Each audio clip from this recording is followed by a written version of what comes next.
It'll give us more time to get going. So everybody, in the email that went out, there's an email from Anna, Kelly's wife, saying that he's still in the hospital. He's doing better, but he's doing a bunch of IVs. And so, and he needs to stay there to get that. So he's not joining us tonight. That email went out in the second email today.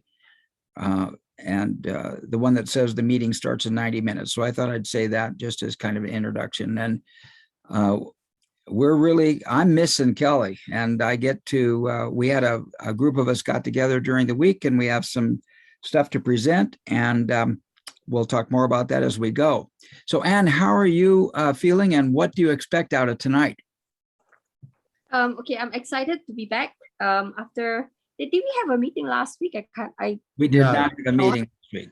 All right, so I didn't miss anything. So yes, very good to be back. First meeting of the year. Looking forward to what's coming throughout the year. Okay, next would be John. How do you feel, and what do you expect from today? I'm feeling great, Anne. It's a beautiful day in Perth. I've been for a walk in the park amongst the big trees, which is always a fantastic start to the day.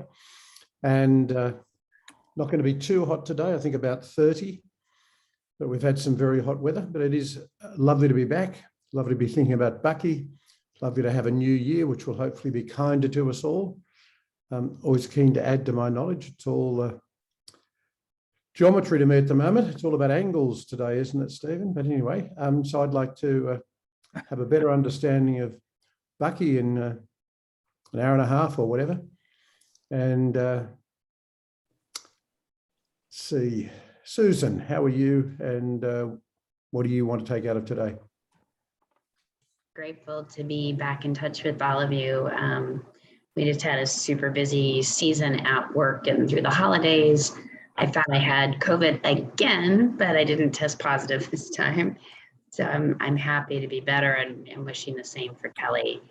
I'm expecting that as we get back into the vibration of learning and encouraging each other, that we can continue to be agents for positive change. And Julian, how do you feel, and what would you like to get out of today? Hey, thank you, Susan. Hi, everyone. Sorry to be a few minutes late. I'm feeling good. I'm feeling good today. And I expect that we can get again on rhythm and start getting to share new things that we have discovered from ourselves, from this new year, from what is coming from our lives, and see how we can join all of this together. So I'm not sure who's left. Maybe Nelson, are you left? Okay, Nelson, how do you feel today, and what do you expect? Thank you, Julian. I am very happy today. Very happy to be here. And Happy New Year, everyone. And my expect today is to learn more about the triathlon. Okay, all information is very interesting for me. Okay, this is my feel and my expect. Okay, Manu, what do you feel, and what do you expect today? I feel happy. I feel grateful. Compliment of the season to everybody.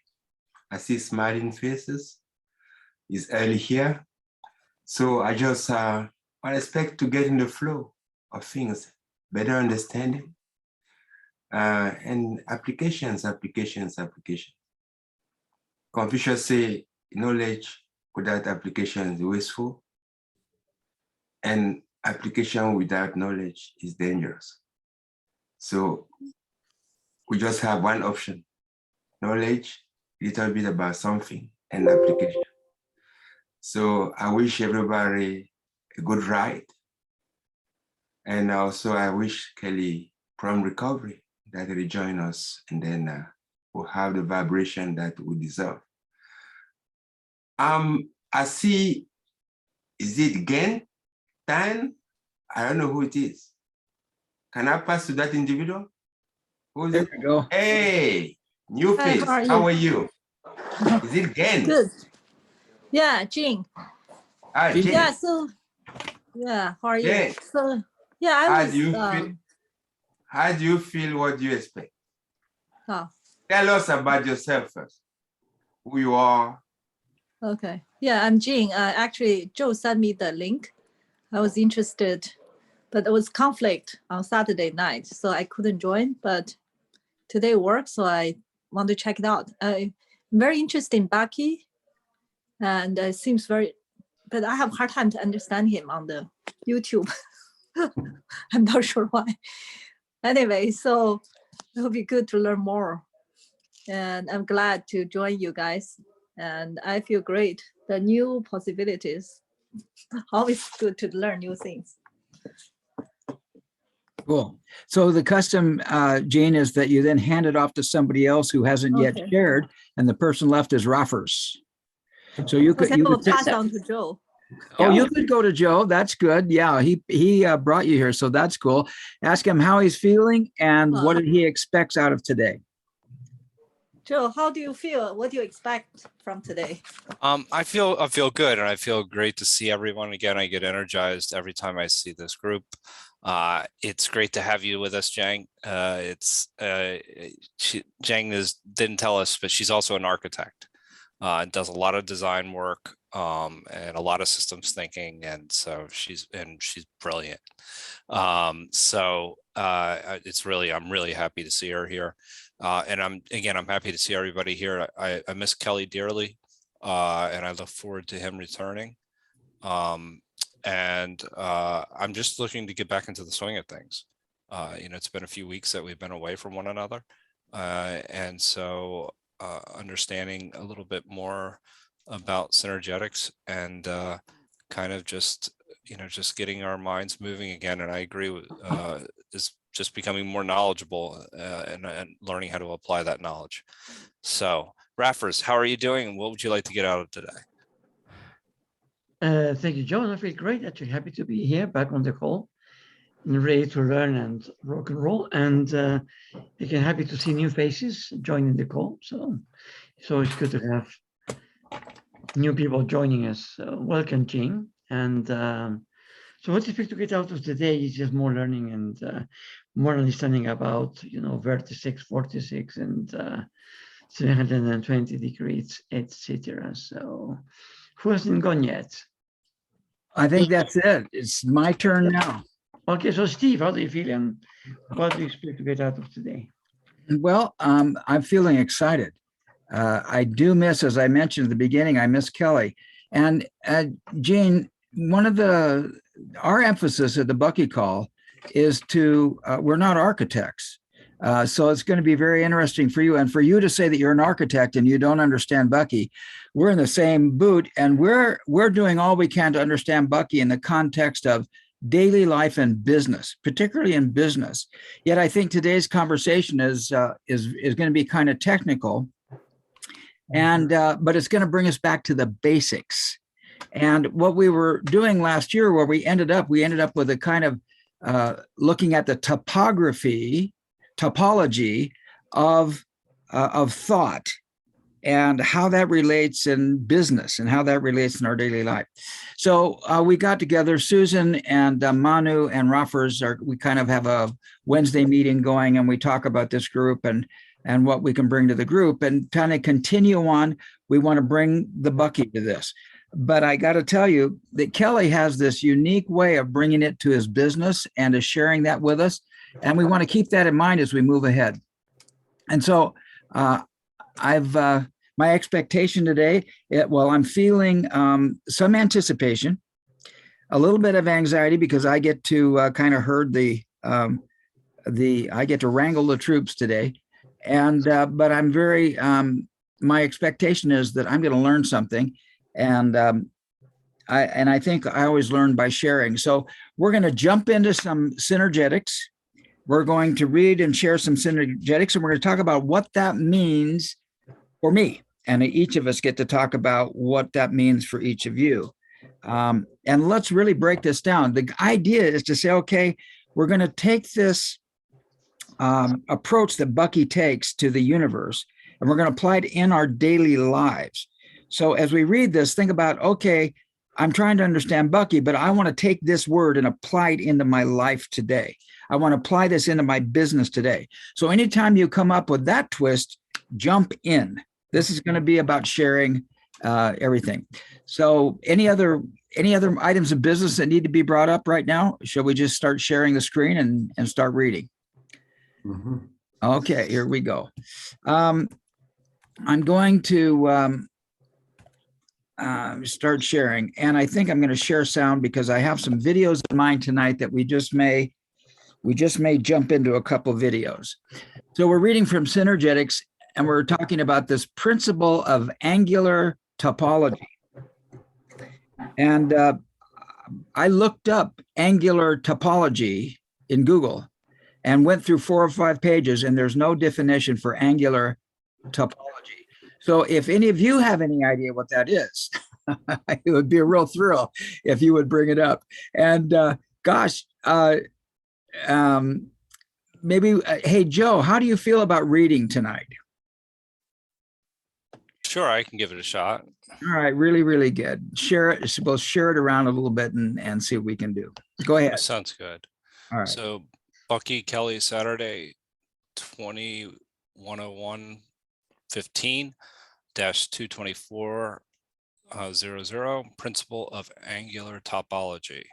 224.00, principle of angular topology. 224.01, definition.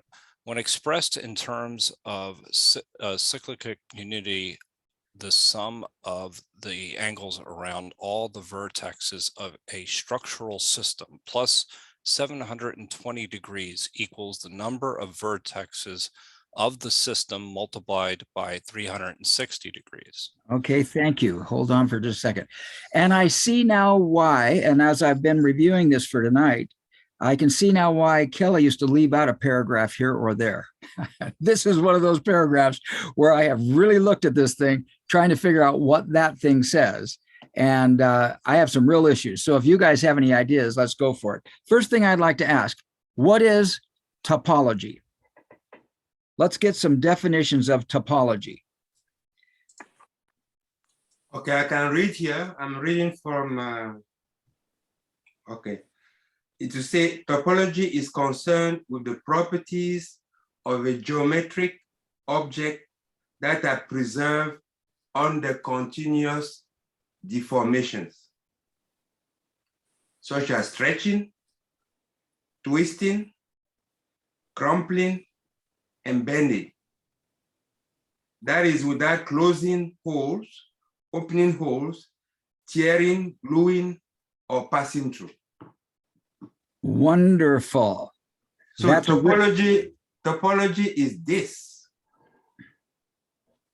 Okay, I'm going to stop sharing my screen, Manu, so that you can actually hold that up and make sure everybody sees that. This is a piece of tissue. And if you guys know how to do this, you can click on the upper right-hand corner of Manu's screen, and you can go to pin, and it'll make him full screen. If you'd like to do that. That way he can hold up a tissue and we can have this conversation about what topology is. Because this is really Can I jump in? Please. Yeah, because I think maybe because I'm architect, so we do the survey all the time for every project I work on. When you do survey, there's a boundary and topographic survey. And so topology basically is how the earth, they have different kind of the contour height. That's, I think, maybe that's why I can understand easily because that's what I deal with every day. Okay, really good. Go ahead. So actually when I read this, it makes sense to me because it means when you do the vertex, then when you draw in 3-dimensional, there's X, Y, and Z. So then there's 360 degree on each axis. So I think that's why maybe the 2 axes, that's 720 degree. So that means when you see things from one view, then there's 360 view. When you have another axis, that's 720 views. add together. That's my understanding when I read this. Really good. And so what Jean is saying is that if a topographical map shows the lumps and hills, so you can go onto Google and you can switch on to topographical and it'll actually show little lines that show the elevation on a two-dimensional plane represents a 3D aspect to that two-dimensional drawing. Is that correct, Jean? Yeah, topo is basically the height Yeah. of different locations. Yeah. So you said And I- XY.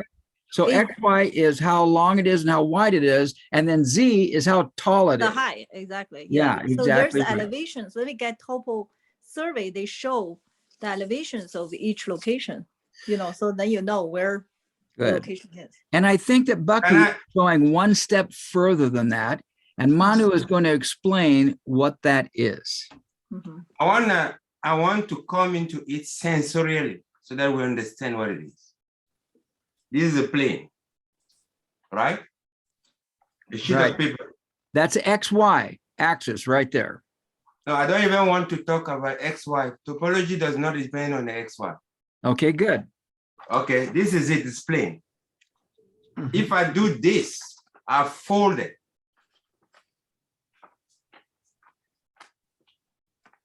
Now there is a trace of it folded. This is topology, right? Okay.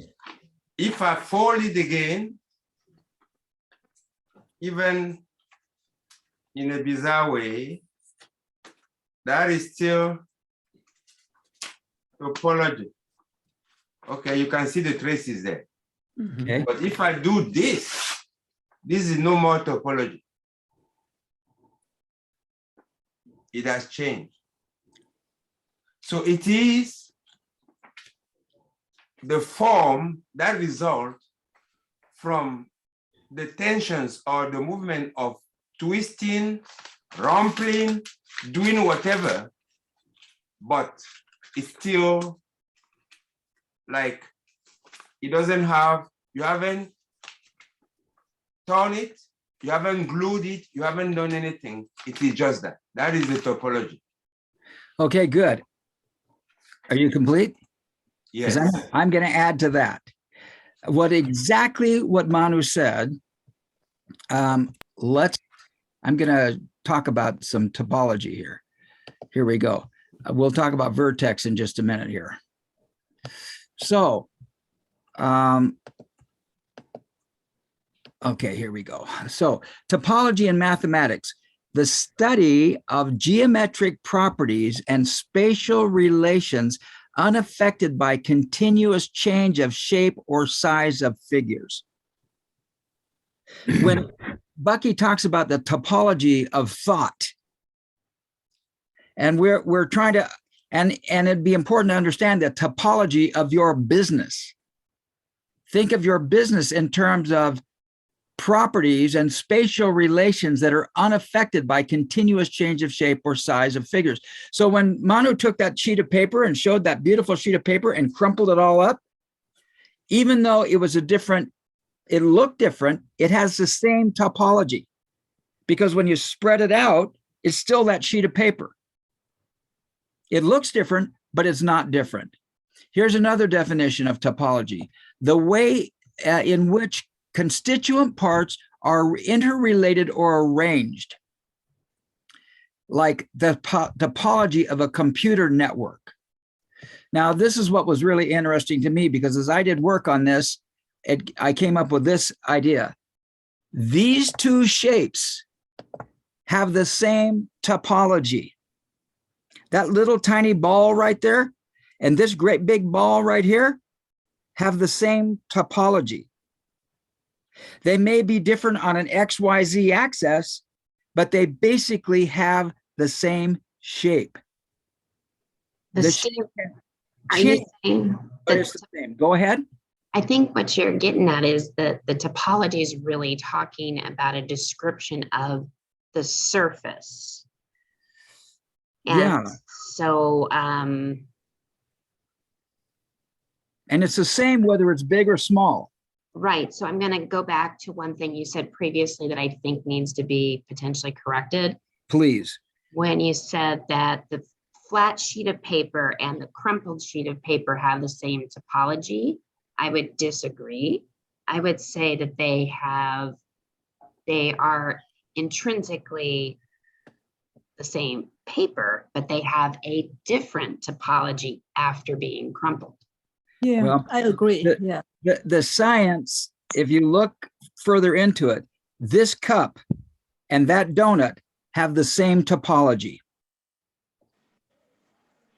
Now, how that can be blows my mind, but there's a video on that on YouTube, because this shape has a hole right here and it has a hole right here. And because there's no hole through here, that cup has the same topology as that donut. And I tried to grab as they took the computer, keeping the topology the same, switching between the shapes, here was an intermediate shape. How the loop started to get bigger. They brought the bottom of the cup and made it thicker, and that made the cup into a solid cylinder, and then continued to go so that it went from here to here to here. So you may be very correct, Susan, but as I'm looking at topology, my brain is blown. And I'm trying to look back at our last year's worth of work when we talked about words and when we talked about dualities and then fourness. And basically, Bucky is talking about the topology, and he's talking about a tetrahedron. No matter what shape it's in, it's still a tetrahedron. So you can take that tetrahedron and you can squish it and mush it, but it's still a tetrahedron as long as it maintains certain properties, and those properties are described in its topology. More than that, I don't know. And maybe I've confused the issue, but these two, this particularly here blew my mind. These two shapes have the same topology. And I have a video on that if you're interested. Go ahead. I think, Steve, the key word that you pronounce there, it is properties. Properties, exactly. Yeah. It is properties. It is concerned, is here, I'm reading again. Okay. In mathematics, topology is concerned with the properties of a geometric object that are preserved. Exactly. Under continuous deformations, such as stretching, twisting, yes, crumpling, and bending. Right on. That is without closing holes, opening holes, tearing, gluing, or passing through itself. Right on. That is the definition that I have here. And if you could get that somehow and post it in the chat, if you can find a link to that and post it in the chat, that would be really good, so that we can understand topology. And as Manu's talked about stretching, bending, twisting, what does that sound like to you guys? What have we been studying where the aspects of bending, stretching, and twisting, where would what discussion would pertain to those kinds of activities, those kinds of physical aspects? Anybody? Sounds like tensegrity. Sounds like tensegrity. Tensegrity would be an aspect of what? So you're looking at the balance between compression and expansion. Yes. Given these other forces. Yes. And you just said two of them, expansion and contraction. That's one of the elements of this thing that we've talked about. Along with expansion, contraction, what else is there? In and out. What else is there? See, we're going back to the 6 degrees of freedom. Around, like Round. There you around, go. yeah, in, out, and around. Exactly. Name another one. Between. Yeah. Name another one. positive and negative, polarity, right? And another word, precession. You know, so here are all these aspects of these 6 degrees of freedom, and they are moving around and changing things, but as long as the properties of that thing have not changed, the topology is the same. And just by the way, one thing I picked up from last year's study is a mnemonic peg. It's called Soviet P. And so as I look at these degrees of freedom, we talk about S is spin, O is orbit, spin and reverse spin, O is orbit and reverse orbit. Soviet V is vector, because all of this is about vectors. Vectors don't exist physically in space. They're like a line. A line doesn't exist physically in space, but a line serves a function. A vector serves a function. It shows the movement of energy. So we're talking, when Bucky starts talking about 6 degrees of freedom, he's talking about vectors. He's talking about energy, how energy moves. Spin, orbit, and then V. Then I is in and out. E is expansion, contraction. T is torque and reverse torque. And P is precession, where all of those things are doing things simultaneously. And this goes right back to Manu with his idea that you take a thing, you stretch it, you bend it, you twist it, it's still the same thing, because its topology has not changed. That blew my mind, you guys. I just thought I would sit here and blow your minds too, if that could do that. I don't know. And I may have it wrong. So it's not like I'm right. It's like, okay, here's what I discovered. Go for it. Right? Okay. Any comments or questions? Do you see how the 6 degrees of freedom intermeshes with this concept of topology?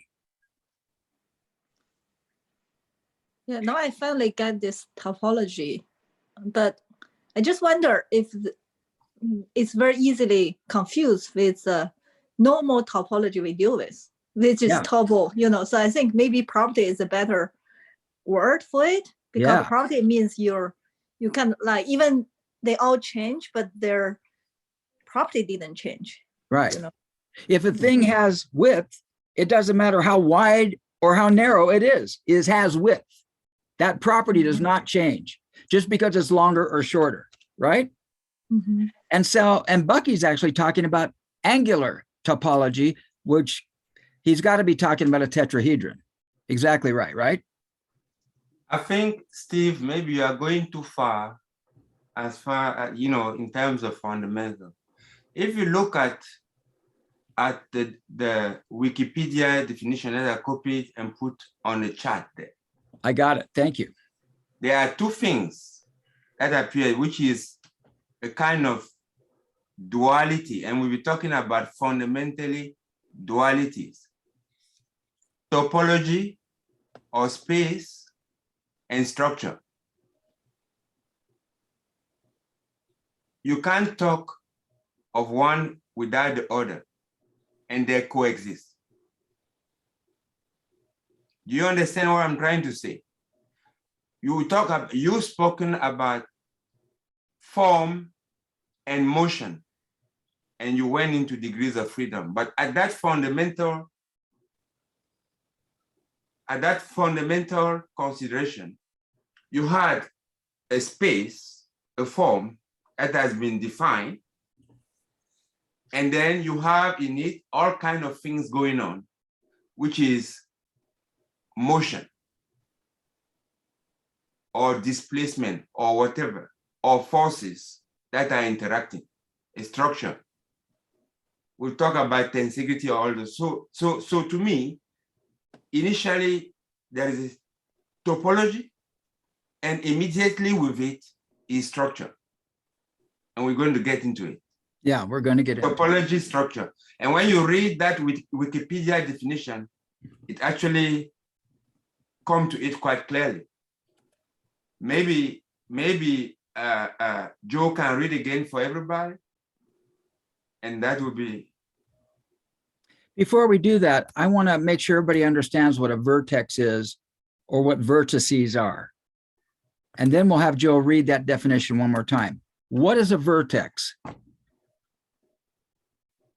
Okay, a vertex is, how will I call it? A knot on any polygon. That is a vertex. Absolutely right. That's That's almost the right. definition of it. In geometry is each angular point of a polygon, polyhedron, or other figure. So it's an angular point. And what we're reading about is angular topology. So I thought I would just get really clear on what these foundational words. Sometimes we on the call, we keep reading Bucky and we go through words that I don't understand what they mean. But and so I thought we'd pick these. Okay, Joe, do you want to read that first paragraph again and see if it has any more meaning than it did before? And Manu, thank you for posting the Wikipedia topology in the chat. And you guys can refer to that chat and get more information. Whoops, sorry, I did something weird. Go ahead. Go ahead, Joe. 224.01 definition. When expressed in terms of cyclic unity, the sum of the angles around all the vertexes of structural system plus 720 degrees equals the number of vertexes of the system multiplied by 360 degrees. Okay. Okay, so you know, I would, looking back, I probably would have left that out because it starts to be more meaningful as we go. Continue, Joe. 224.02, all local structure systems in the universe are always accomplished by nature through the elimination of 720 degrees of angle. This is the way in which nature takes two complete 360-degree angular tucks in the illusionary infinity of a plane to render systems locally and visible and finite. The difference between visually finite systems and illusory infinity is two cyclic unities. Okay, I want to come back to two cyclic unities in a second, but I think it will help to read the next paragraph first. Go ahead. 224.03, structural systems are local, closed, and finite. They include all geometric forms, symmetric and asymmetric, simple or complex. Structural systems can have only one inside and only one outside. Two or more structures may be concentric and triangularly interconnected to operate as one structure. Okay, comments and questions. Okay, I want to get into here. And, you know, when you read, because Bucky is so comprehensive in his use of words and definition that sometimes we need to just cut it and get into the flow to start maybe swimming. There are many things here, but let's take the basic that we know. What is the sum of all angles in a triangle? 180. How much? 180. Exact. And a triangle is a plane, right? 180. Okay, What is does the everybody sum? understand that? Does everybody understand the sum of the angles in any triangle are 180 degrees? Does everybody get that? That is the definition of a triangle. That's what it is. And a key word there is in. Yes. Yes. Inside. Yes. So draw a triangle in any particular shape, whether it's an isosceles, equilateral, whatever it is, all the inside angles are going to total 180 degrees. That's what Okay. makes it a triangle. Okay. Go ahead, Manu. In terms of getting what we've called a tetrahedron, you bring together four faces, an intersection of four triangular faces that give a tetrahedron, right? Mm-hmm. What is the sum of all the internal angles of a tetrahedron? What is it? 720. 220. Exactly, it's 720. Now, when you are defining space, that is, we saw that the tetrahedron is the minimum structure, right?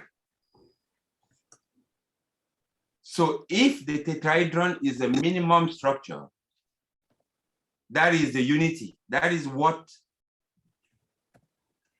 nature in its functioning will isolate as one first, is the tetrahedron. But now, what is happening is that that tetrahedron cannot exist on its own. It inter-transforms into itself. You get what I'm trying to say? Say that again, Manu. The tetrahedron inter-transform into itself. That is, if you take any face of a tetrahedron and you try to snuff it into the opposite vertex of that face, is going to be resulting into another tetrahedron, the same as that one. That is transformed, but it is a tetrahedron. Is it clear? So I think one of the ways to maybe say it more in a literary form would be that every structure has a shadow structure on the opposite side of an event horizon. Okay. Is that So, too much? no, I just That's a want lot, to take Susan. it at the level, because the tetrahedron is the only one in the accounting that transforms into itself. Why doesn't a cube do that, Manu? What am I missing? Because a cube, I can turn it around and it looks like No, it doesn't transform. Transformation means projecting into a plane and what is resulting the other side. That was Right? Susan's shadow self then, wasn't it? Yes, it's like what you call inside out. When you inside out the tetrahedron, it results in a tetrahedron. But other shapes don't? No. Tell me which one. Well, Steve started with a cube. Why would that not work? How will you do the cube? Same way you do the tetrahedron, Manu. The tetrahedron is, I've taken a face of a tetrahedron, Okay. and I've projected it through the opposite vertex of a tetrahedron.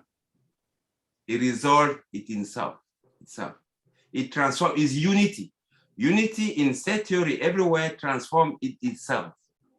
And you're saying that if we did that with a cube, if I got a computer program that would take one face of a tetrahedron and push it through itself, you'd still have a tetrahedron. But if I took one face of a cube and put it through itself, it would no longer be a cube? No, I mean, I haven't said a face of a cube. Push it through a point. Push it through a point. Through a vertex. Through a vertex. Okay. Yes. That makes sense.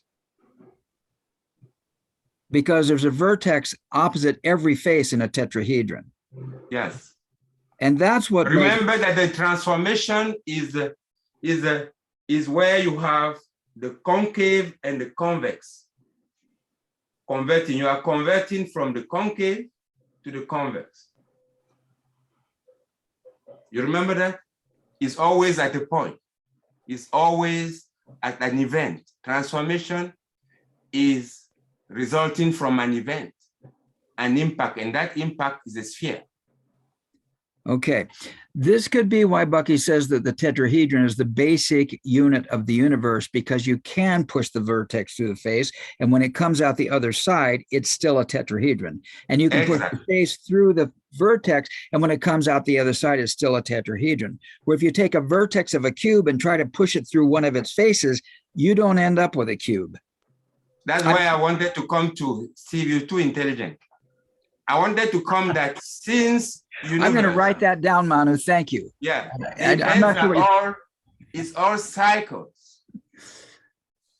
You starting to understand that the accounting is accounting in unit of tetrahedron. Okay, does That's everybody what I'm get trying to that? say. That we're Okay. doing the accounting in terms Let of me units of tetrahedra. let me link it exactly. Well, I think this is an important point, Manu, before you proceed. Does everybody get this? The accounting is always done in terms of a tetrahedron. That's Okay, the let basic me structure of the universe. Go ahead. okay, let me put it again. The structure exists, right? We are in the structure. Okay. Time is not intrinsic. Time is not what? Intrinsic. Intrinsic to Yes. experience. Yeah, time only results from calibration. Is when you are counting, that is a cycle. One cycle.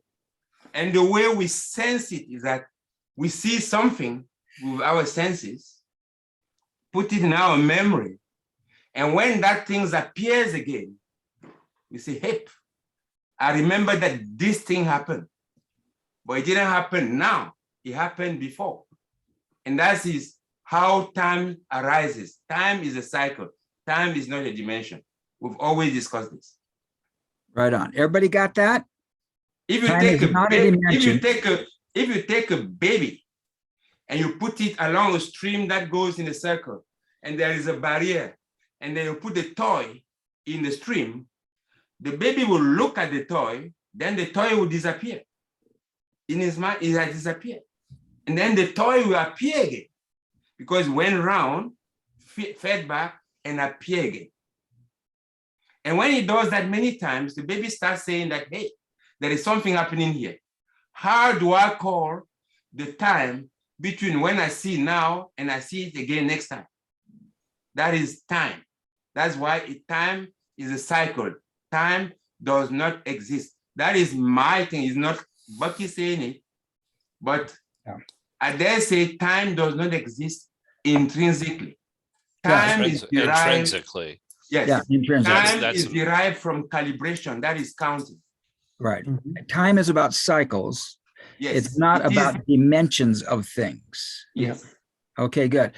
We're going to talk about cycles and more. that's why it talks about spherical geometry and motion. If everything is always going in sphere, you start having counting in frequencies.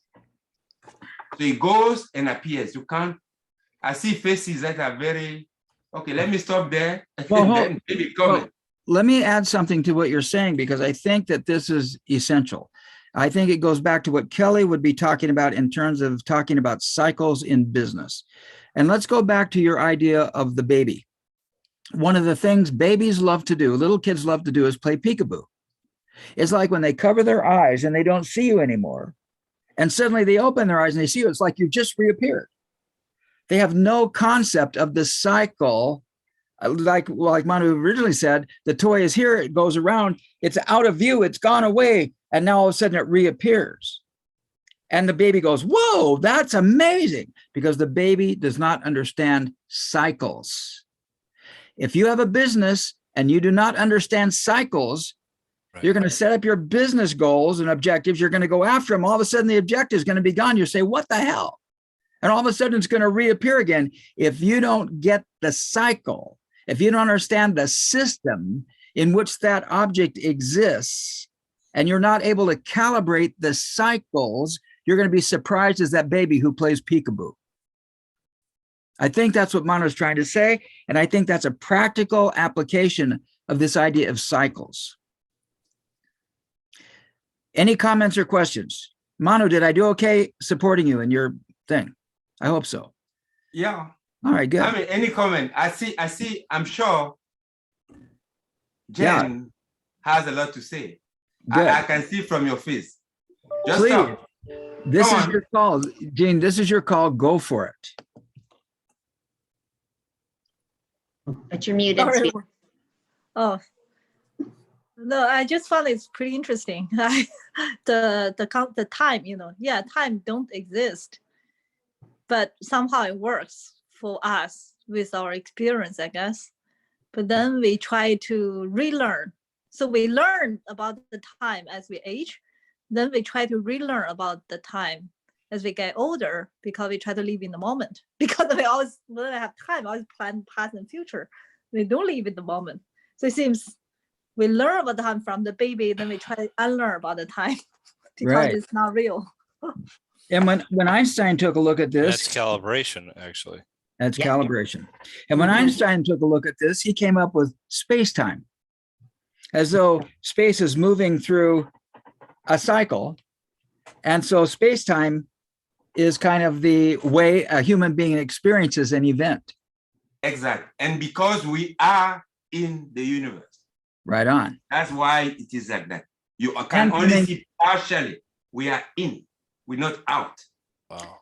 And we're coming back to each individual is a scenario of locally occurring events in cycles.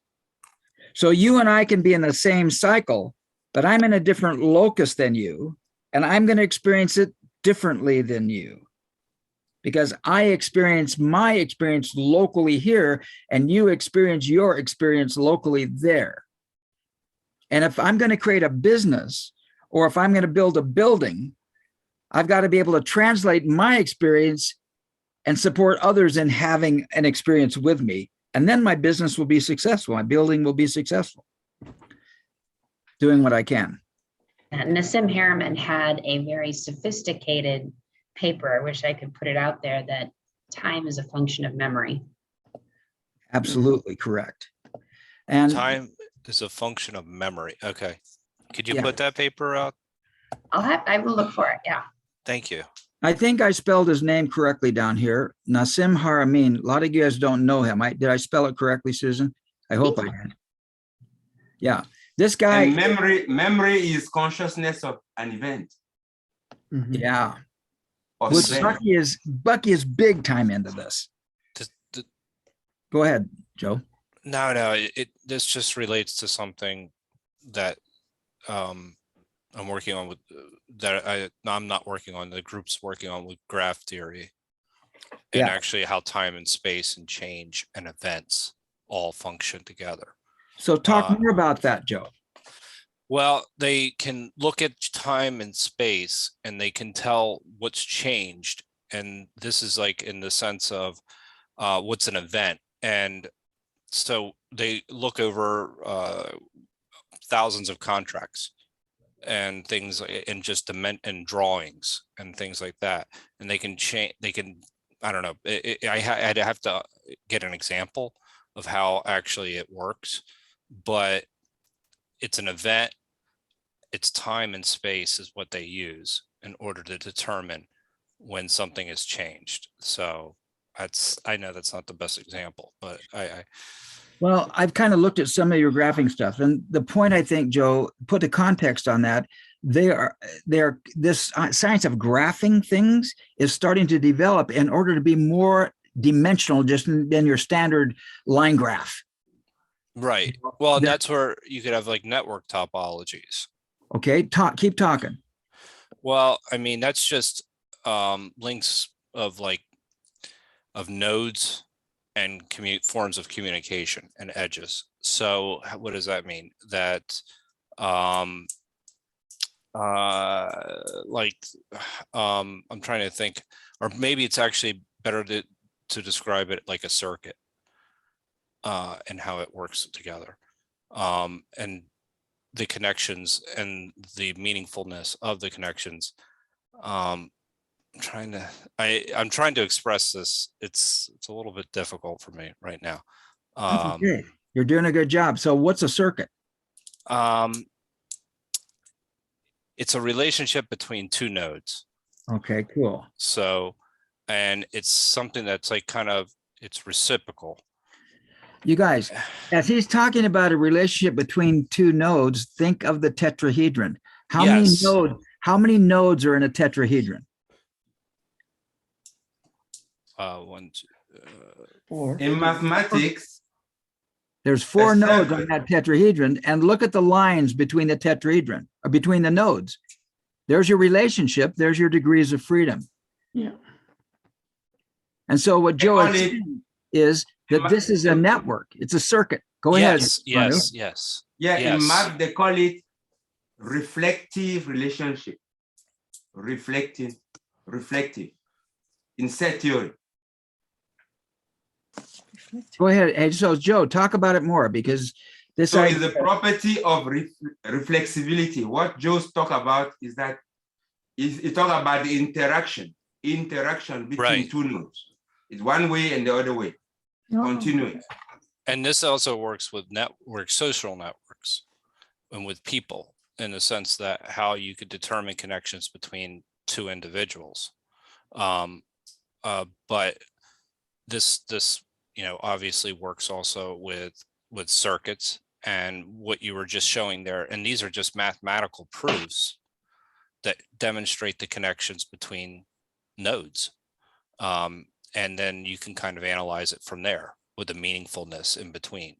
and What are the Bucky, edges? Buddy calls this an edge, and you just said Edge, the word those edge. edges. Yeah, those edges, those are edges. That's an Essentially. edge. Right. And then there's directed edges and indirect edges. So and how those relationships work. I forget that. I have to look that up when I wrote something about that. But this edge is, Remember that an edge is always an intersection of two planes, of two fields, always. of two vertexes. And No, this, an edge is an intersection of two great planes. That's the edge. So you have a field, let's just say a field going this way. Let's assume that a field is a plane, another field is coming there. The two intersect to form an event that is an edge. Wow. It's always, that's the definition of the edge. and this is where the 6 degrees of freedom occur. And this is where Bucky starts with the scenario and then starts connecting to otherness in order to create awareness. And then gradually the tetrahedron forms.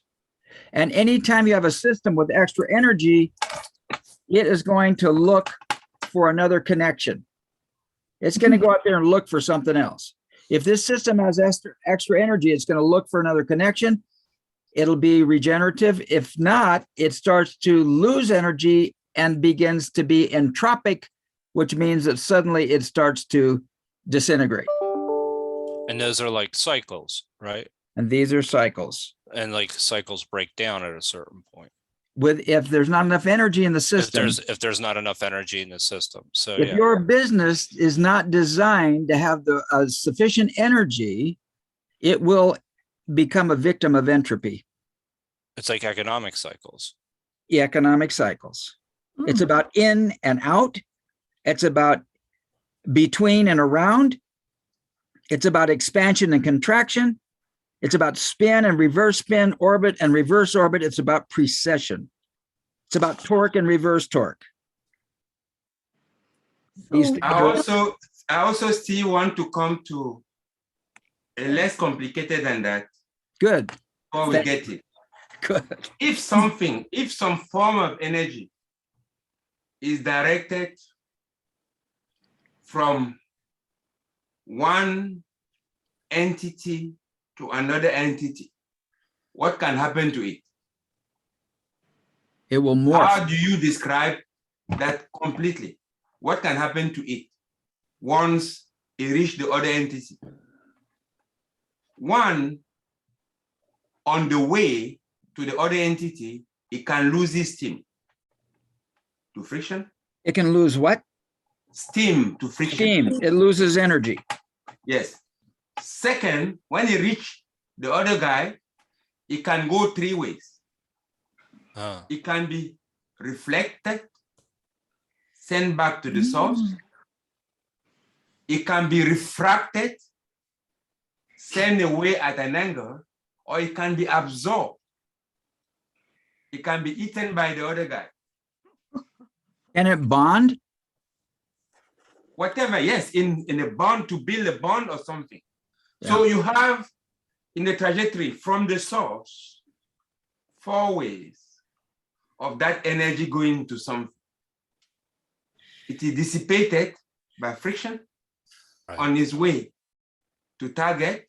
Once it reaches target, it can be sent back into reflection. It can be refracted into another angle, or it can be absorbed. Comments or questions? That's quite interesting. I have a question. So if you have extra energy, like you mentioned, it's what they call the triangular or something. So will that means you create more triangular? What do you call tetrad? Whatever. This is a tetrahedron. The tetrahedron is Buckminster Fuller's basic system in the universe. Nothing is, when you talk about stability, you come down to the tetrahedron. The tetrahedron is the most stable structure in the universe. That's why he does it. Go ahead. That's You are structure. don't confuse. Always use that. Yeah. Then there is the more generalized thing is a system. A triangle is a system. Mhm. The structure Is right, but Bucky talks about quanta in universe. We count in quanta in quantities. So the minimum quanta, the minimum quantum is the tetrahedron, the minimum structure Mhm. that can contain energy in a coherent form. It is a tetrahedron, right? That's called why I call it the basic unit of accounting. and Bucky also You cannot find a structure that is smaller than the tetrahedron. Like when you are on a plane, the smallest consideration that closes and that is stable is a triangle. I have a question. Yeah, I know like Pei loves triangular. That's why he designed many buildings like the Modern Art Museum and also the Louvre and also the bank in Hong Kong. Always this triangular. What I'm curious is we don't see that in nature. We hardly see any triangular shape in nature. Why is that? Sorry, we do. Nature is actually made up of triangles. Yeah, DNA molecule is the ultimate multiple tetrahedron. DNA molecules in form, in nature form. That's what I mean. Well, there's a direct, and this is where Nassim Haramein gets into this in a major way, because he talks about this sacred geometry. He starts with the tetrahedron and goes crazy and builds the whole universe from this guy right here. Nassim Haramein. I'm very interested in what Jen said, Okay. because that is the basic, the why we are here. Cool. Explain. We are here to understand an alternative view that seems to be more accurate, more comprehensive into describing our universe. The nature of our universe. Yes, the interactions of our universe. Right on. Because I understand from, if you're talking about Euclidean geometry, you're not going to see triangles. Because a Euclidean geometry is a cube. If you look at the Euclidean geometry, the way it goes is a cube. It is not. Yes, the Euclidean geometry say our world is three-dimensional. And it's not. The cube, yeah, the tetrahedron. And because it's not three, if you count with a cube, there's always going to be losses. And we're interested here into accurate and comprehensive accountings of things that are going on for us to now use those things to design artifacts, to design things that can allow our living in a way that is regenerative as much as possible in the universe. We don't have two universes, we just have one. Why, Jen, do you design buildings that go like pyramids to the top? Why are pyramids pyramids? Why were pyramids not, how do you call it? You call it what? Parallel what? Like if you have a square or a rectangle that you go, and it's been demonstrated in engineering that, or in mechanics, that the more you go, at a certain, there's a limit. It will collapse at a certain height, or a certain ratio of height to girth, it collapses. And the only one that can allow you to go further, it is something of a shape of a triangle. I've been working with this because I wanted to, here is your cube. Most architects, most people think of cubes. They think of their house as a cube, but look how unstable this thing is.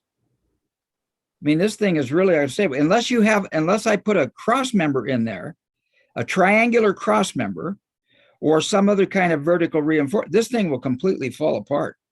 It does not maintain its shape. If I set this down, the weight of the top of it will just collapse into it, whereas a tetrahedron, totally stable. Yeah, that's remind me when they do the structure design, they have to do the weight and the shear. The shear wall actually what you talk about the crossing to fight the shaking, the earthquake. So that also remind me all the traditional building actually is all triangular shape, like the type, and so it seems traditionally people know it better. Look at this. The Native American. This is paper. One second, Manu. Gene, the Native American teepee is actually based on a tetrahedron. Yeah, exactly. Most people don't know that. They see a bunch of poles around a center point and they think it's like something else.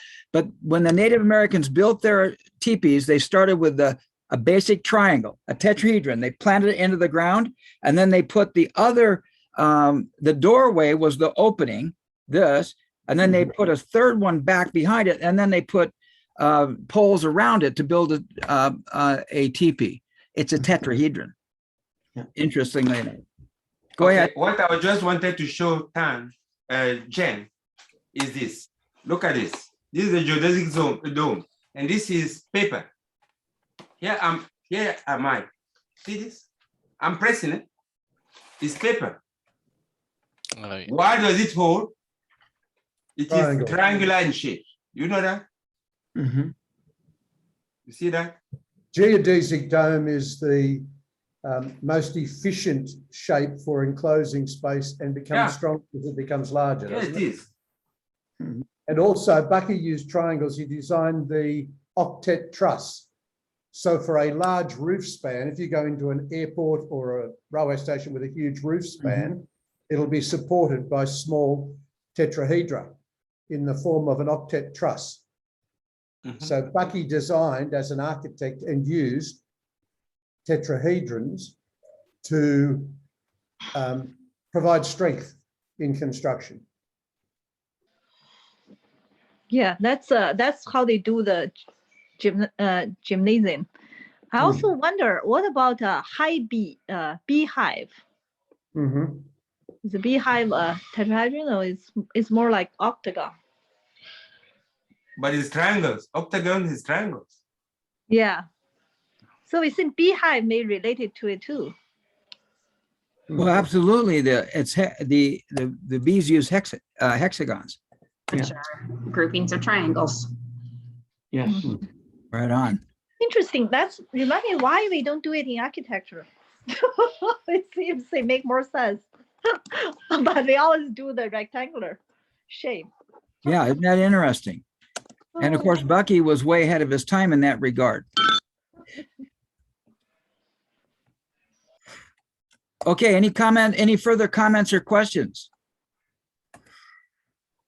Okay. I would just want to insist on something that appears in all what he said.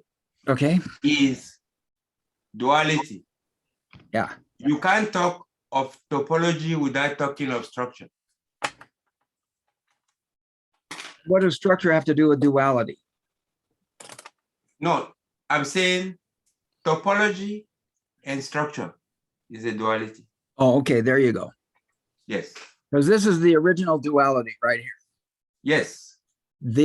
Which is the scenario connected to otherness, and that creates awareness. Yes. You and me. The universe starts with duality. Okay. Any other comments or questions? I want to jump into 720 degrees and maybe create a giant diversion that nobody's going to be happy with me about.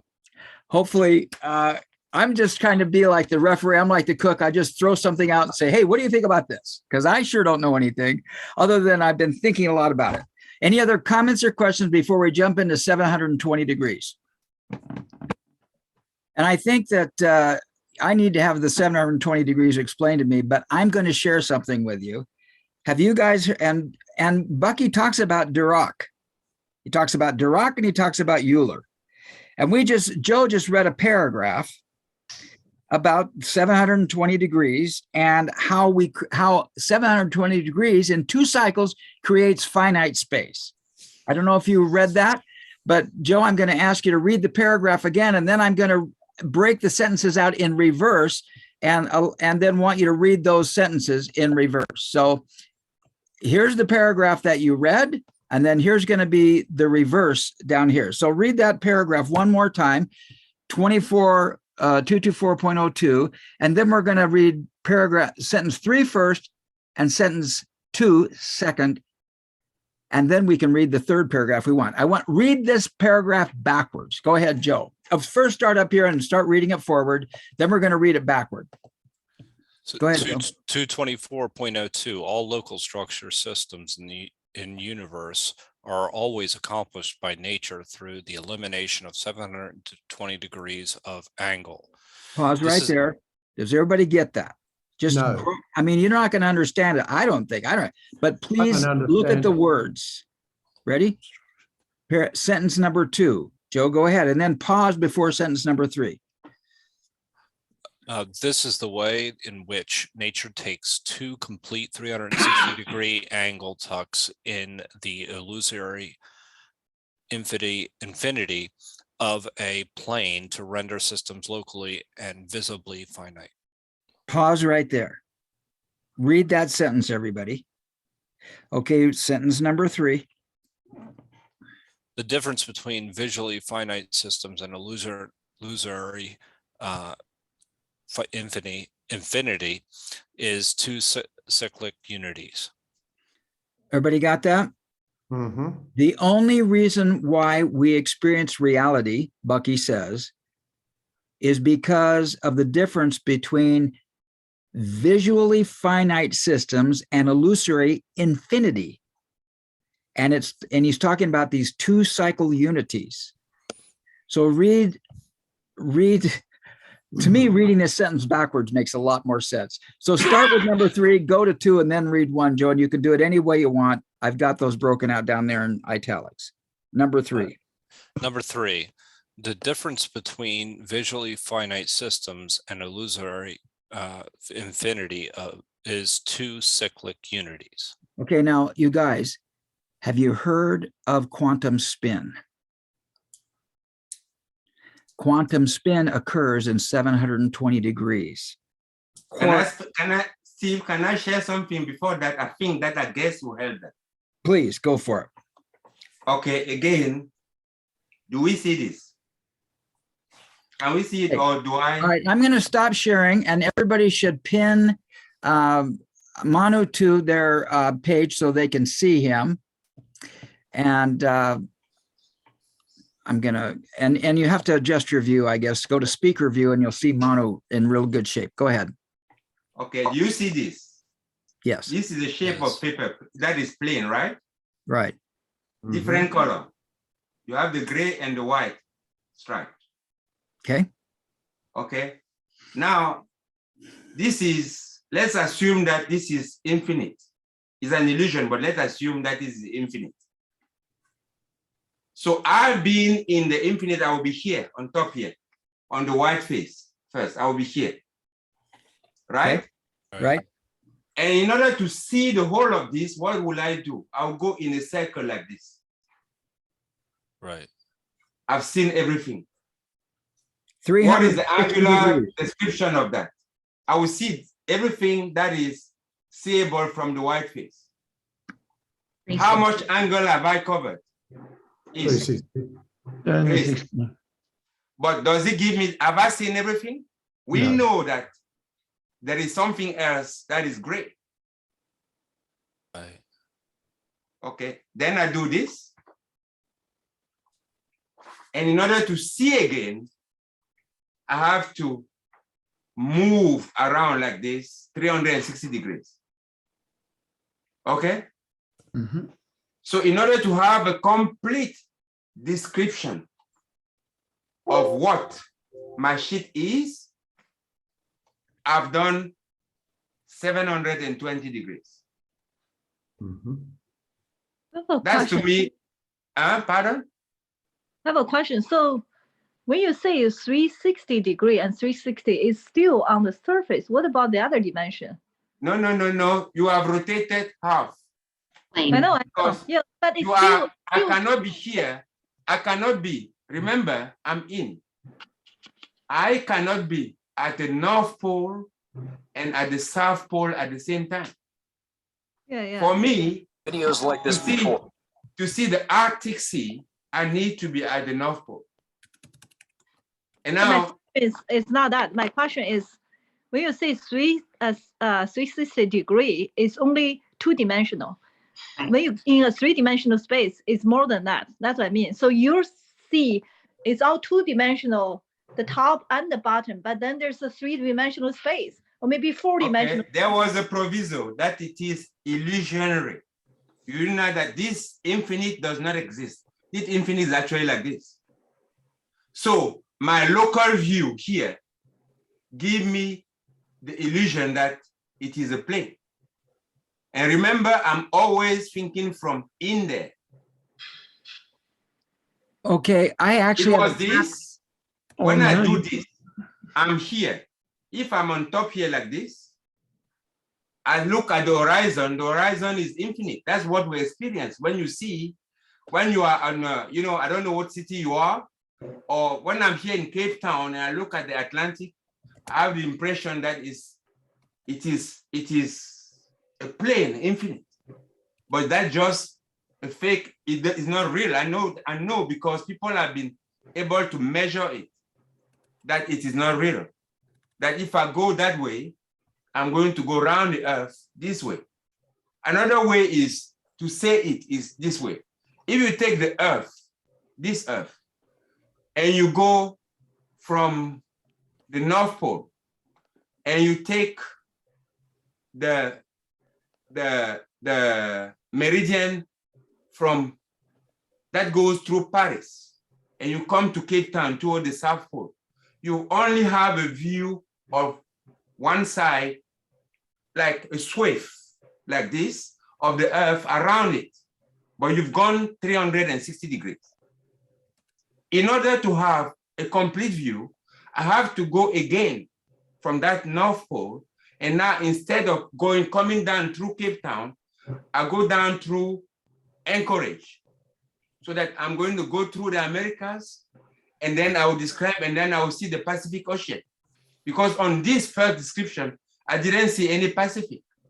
I saw the Europe, I saw Africa, I saw the Antarctic, I came around and I saw the Indian Ocean, and then I saw somewhere around there, I don't know how, but you understand what I'm meaning. Yeah, yeah, I understand. My question is, all you saw is two-dimensional. It doesn't matter you saw 360, then another 360, then it become the whole globe. But it's all surface. Okay. No, my fault is four-dimensional, it's not two. It's four. Okay. But I have a graphic, a computer graphic that actually demonstrates what Manu is saying. Because this idea, it's interesting that Bucky talks about this idea of two cycles. You have to go two cycles through, 360 degrees on one cycle, 360 degrees on another cycle makes 720.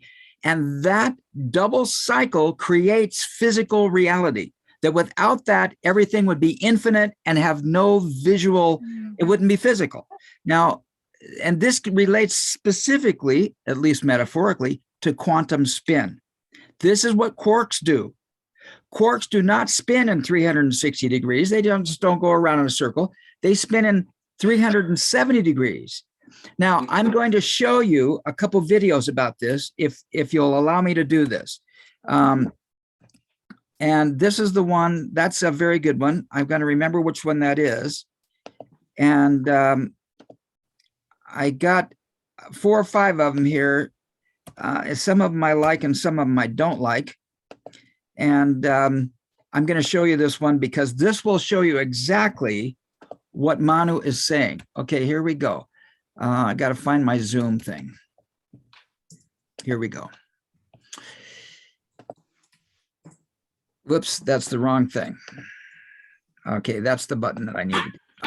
End of the meeting. All right, you guys see this? Here's the sphere that Manu talks about.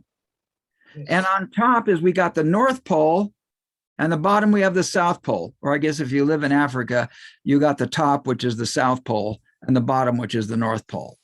We can debate that, Manu, someday. All right, do you guys all see the Earth here and how this is the North Pole and this is the South Pole? Do you all see that? Yep. Yes, yes. Okay, watch this.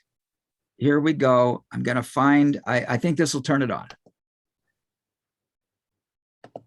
For an electron, there is a quantum state or wave function relative to a given observer. There it is. If this observer should walk around the electron, making a full turn of 360 degrees, then the wave function changes sign. This means that while a quantum mechanical system involving electrons is not brought back into exact coincidence with itself after it is rotated by 360 degrees, it is brought back into coincidence with itself after it is rotated by 720 degrees.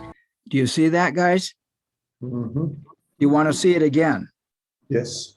I thought it was profound when I saw it, and I'm excited to share it. Here we go. Here's the North Pole. Here's the South Pole. But this is a quark.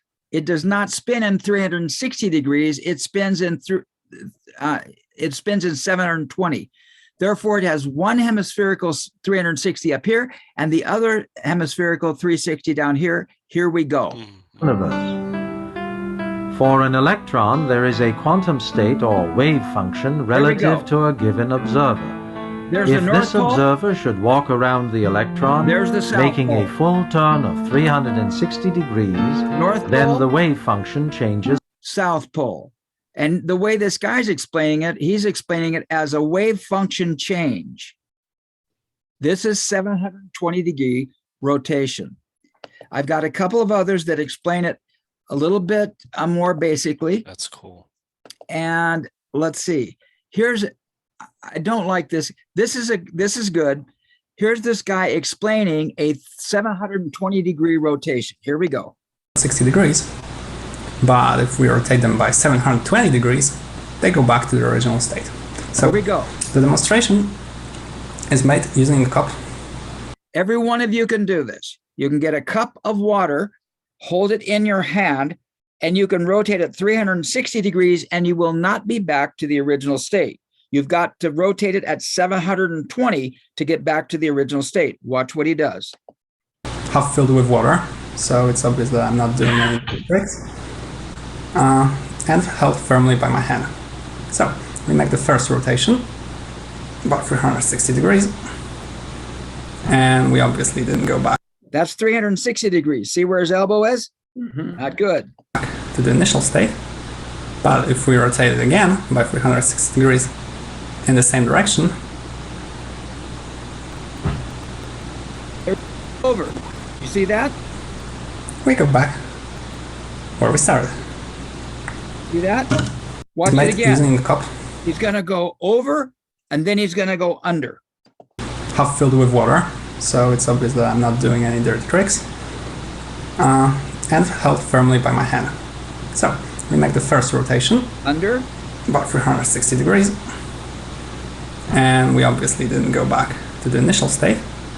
But if we rotate it again by 360 degrees in the same direction, Under. we go back.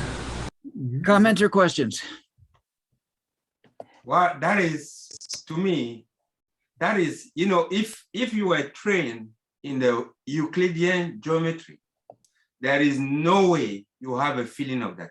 And that has been Bucky's purpose, is to make mathematics, which is a tool to understanding our environment, more sensorial, so that we can apprehend and comprehend it. That's what it is. And again, I want to come to Jen. She said reality, but we already understood that reality is a tetrahedron.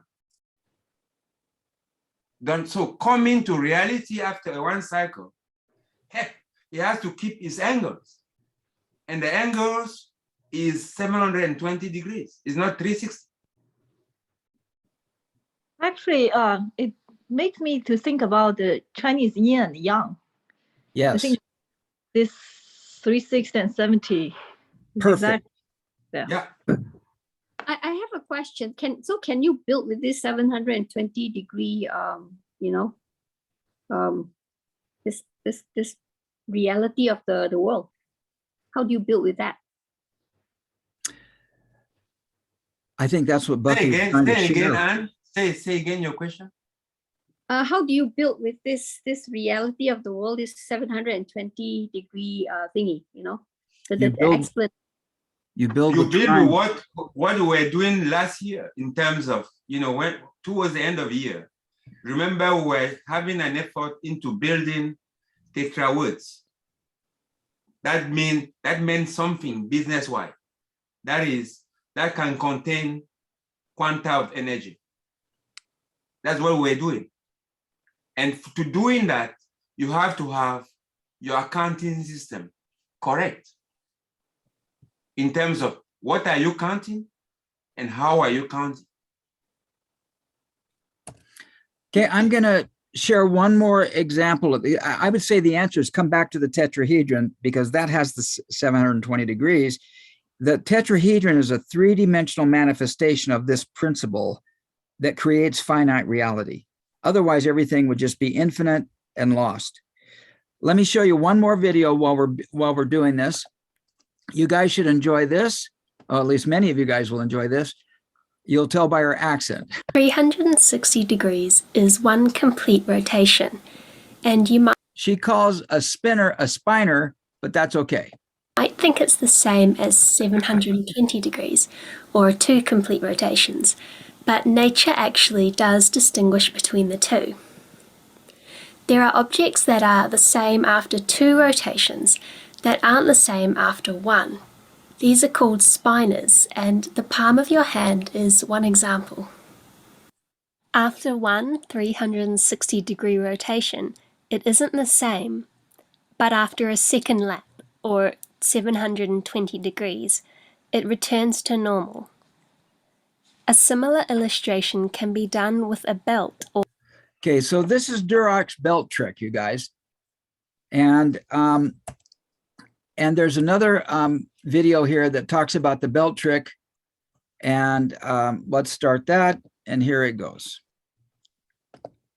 It takes a belt and twists it, and then watch how it spins. Now it begins a 370-degree rotation. This is a quark. This is quantum spin. And that's showing as simple as 370 degrees. It's going to start. Whoa, what just happened? Okay, I got to come back here. Here we go. Okay. That was the ending of it. It was unwinding. Here we go. It's winding up. Now it's 720. It's got its 720. And now here we go. This is a quark. This is how physical reality is formed. It goes back to the belt. And now watch again here. Oh, geez, that's all it is? Okay, because it ends on something else. And when we see this thing going on, let me come back to this young lady. And we see the actual spinner going on right here. Here we go. Bam. This animation also shows the concept, but this time with many belts.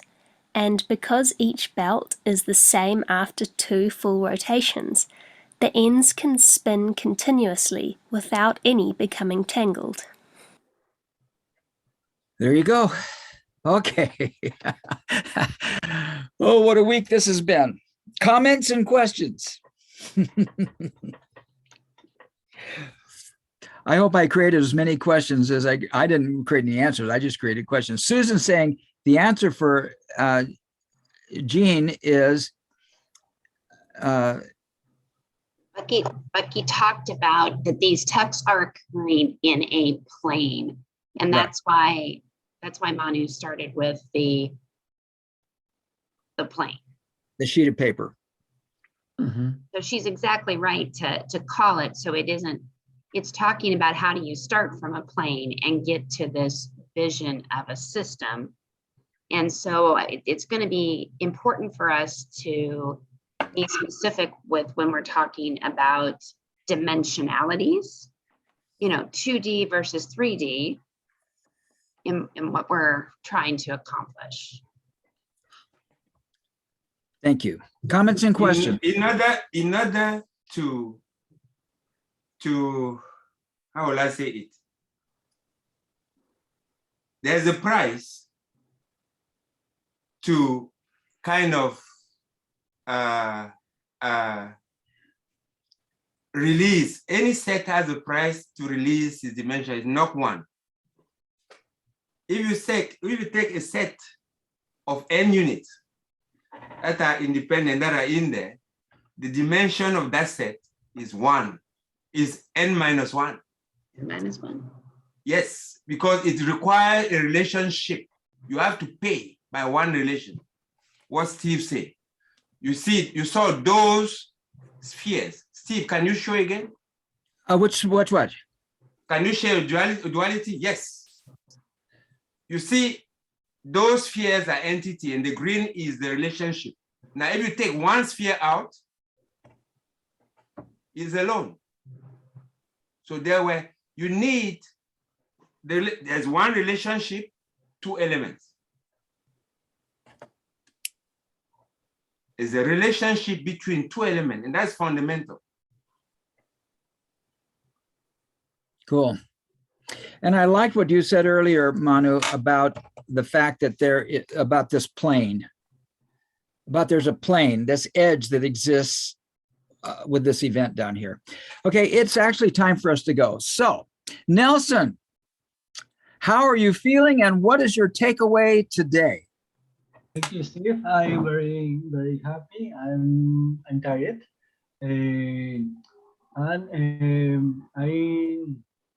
learned today about topology is important, and the tetrahedron is similar. I don't know. It's the precisions. Okay, in the business, okay, is important.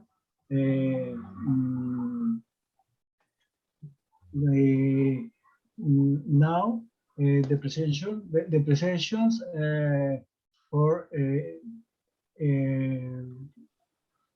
aumentar, okay, aumentar this. Okay, I don't know, results. Okay, thank you very much. Rafael, what do you feel, and what did you learn today? Take away. I feel great. Well, I feel actually great call. So thank you, Steve and Manu, for enlightening me around all these concepts of topology, 720 degrees, and all this, to me, was actually very important about this course, is to understand that topology is critical to actually defining finite space. And I hadn't thought about that before, so that means it can be critical. And again, we talk about business. It's all about what we do within a finite space and how we understand the twisting and twirling of businesses and the cycles of a business. So, and how it relates to the geometry of thought. And again, to all this idea about the rotation on 300 degrees also relates nicely to concave and convex. So I also made that connection. So again, great call. Very happy. Thank you. So Anne, how about you? How do you feel and what's your takeaway? Yeah, thank you, Raffers. Okay, this is exactly how I feel. Every time I think I know something, I suddenly find out so much more I don't know. I was baffled over a lot of the things that were said, like trying to make sense of it. But what I realized is I'm pretty excited because when you talked about tensegrity, I actually looked online, and I realized that in the makerspace in our school, our students actually used it as a design principle to build the anti-gravity structure, So I think, oh, okay, now it makes sense. I mean, I see something that came out of it. It's not just something that is in concrete in my head, that's just too abstract. I've got something concrete to link it to. So that's been amazing, right? So thank you very much, everybody. And over to you, Manu. How do you feel, and what is your takeaway today? I feel encouraged. I really feel encouraged, and I'm always amazed at the power of learning together. Because if you read what Steve said before, you're kind of discouraged. But once we are studying as a group and participating, I mean, you have an exponential power in terms of the capacity to kind of understand a little bit about something. And that's what I take away from here. And I take away that, if we really want to progress, we have to be ready to be challenged, because we've been fed a lot of things, and in a certain way, in the other views. And sometimes those other views are much more accurate, much more potent into describing things that way. And the other point, I don't know if I succeed in doing it, but I always kind of, I wouldn't say endeavor, I try to apply, things that I learned during this Bucky course. I have the impression that my life is simplified. I have the impression, but I don't know. I think it is a very rewarding effort to try to think about something that you're grappling with, or something that's really physical in those terms. And that's what I take away from this. So, Joe, how do you feel? And what do you take away? Feel very fortunate to be here, as always. It's really good to see everyone. I mean, this is a really, really interesting session. I'm walking away with a better understanding of what the importance of tetrahedron within architectures, and its relationship to things like tents, teepees specifically, and even how beehives. But more importantly, I just understanding topology, and I'm going to explore that a little bit more going forward. Because I used to really read a lot about network topologies and how those relationships within a network actually form a structure, and what that means. So that's something I'm looking forward to exploring a little bit more. There's quite a few things that I have, though, but that's the main thing. And just the relationships between elements, edges. But the thing I'm really taking away is that I'm going to look more into network topologies and its relationship to topologies overall. So thank you. Jang, how are you doing? What are you taking away from today? Thank you for joining us.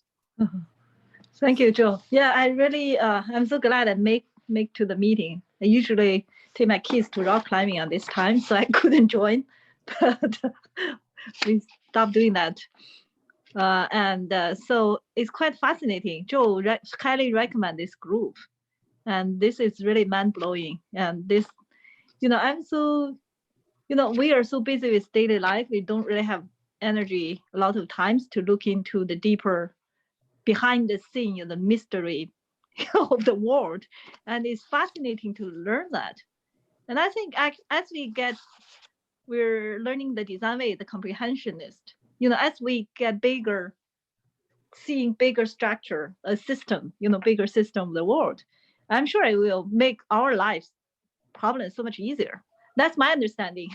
As you and comprehend, larger scale of the system, then your tiny problem will be easily resolved. So I believe the value of learning, and I think the people are here are quite amazing, and I'm really grateful to Joe to recommend this. And actually, Steve might recommend that before. I didn't have time to check it out. So, So now just invite somebody else, see how they feel and what their takeaway is. Pick anybody.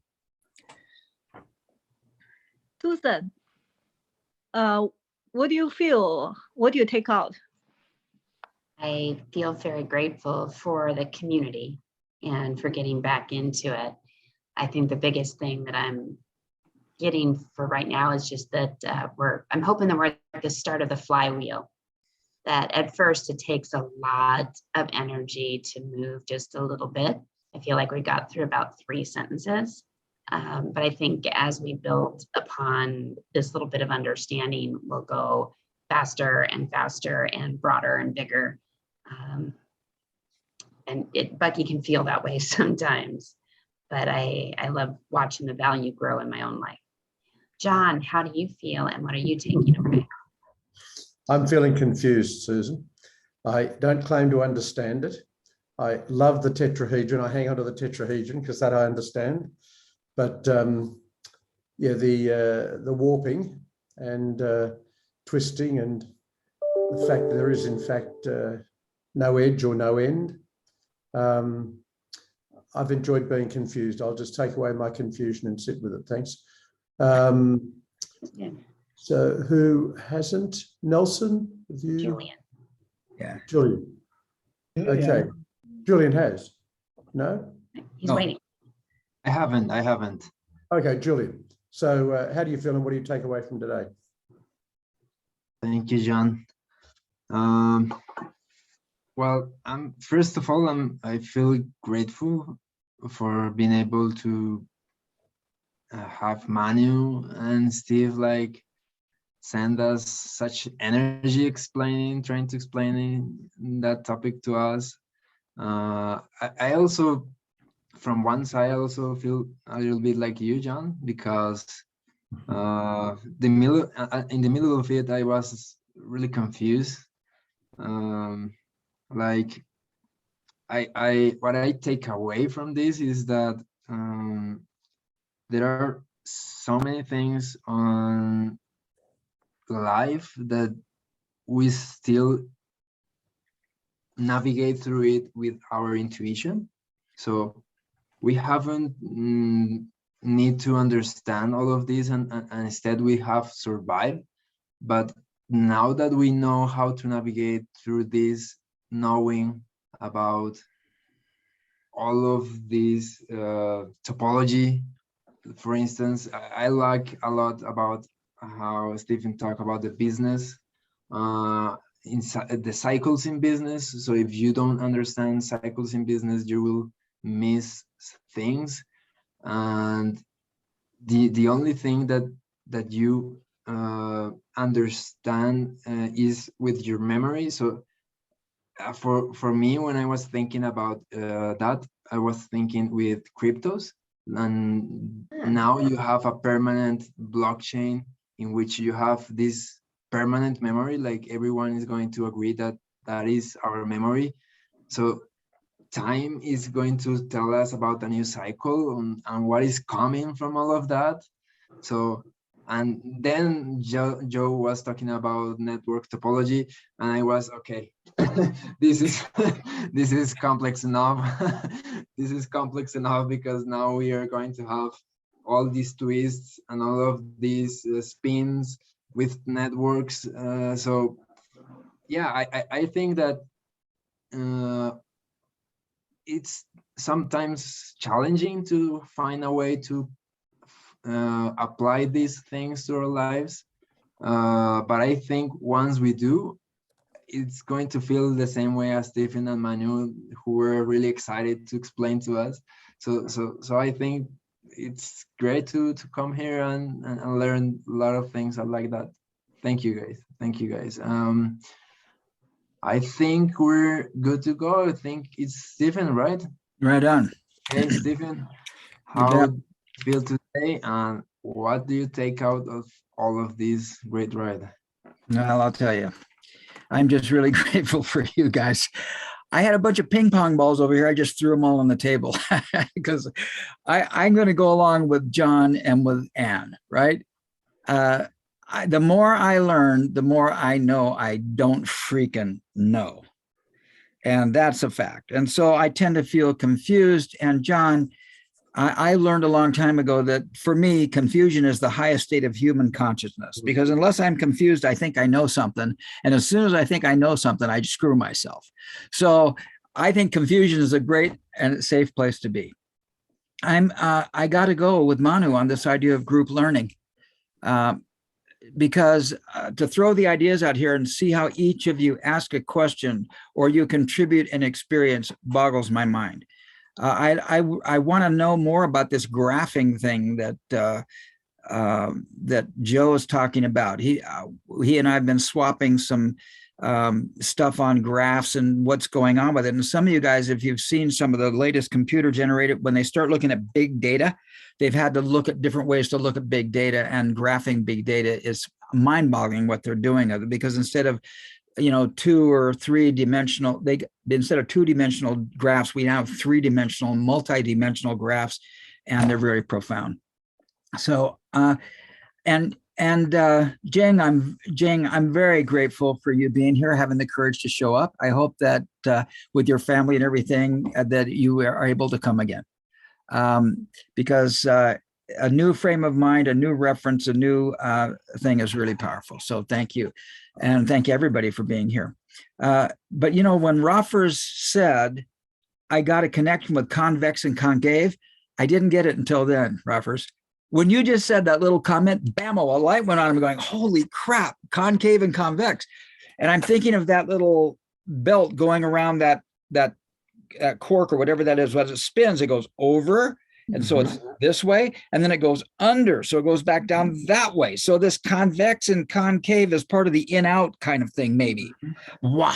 When you said that, it was like a light flicked on for me, because when Manu said convex, concave, it didn't mean a thing to me. So this group learning is so powerful. I'm so grateful for each of you. And I know that each of us have prayers for Kelly. And I'm just really honored. So tune in next week for more. Yes. Just wait. I Go see ahead. Jen has. Oh, I meant to answer Jen's thing. Yeah, Yes. Go ahead. Go ahead. No, I don't. Sorry, did I? Okay.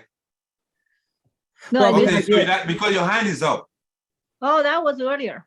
Yeah, well, Okay. she did write in the comments, what did someone Okay. say about memory, about creating awareness?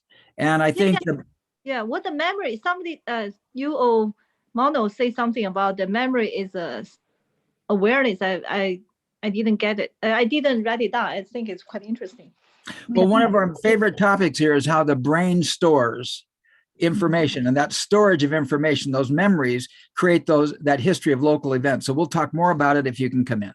Okay. Yeah. All right, everybody. Okay, and Steve, one word, one thing that you say, and that, in the convex concave thing. Yeah. Transformation is always through the needle, the eye of a needle. Yeah. Right? Right. That transformation is the eye of a needle. Is an event. That is the sphere. It's like a vertex going through the face of a tetrahedron. So it's the same thing. All right. See you guys all next week. Bye-bye, guys. Bye-bye. Thank you, guys. All right.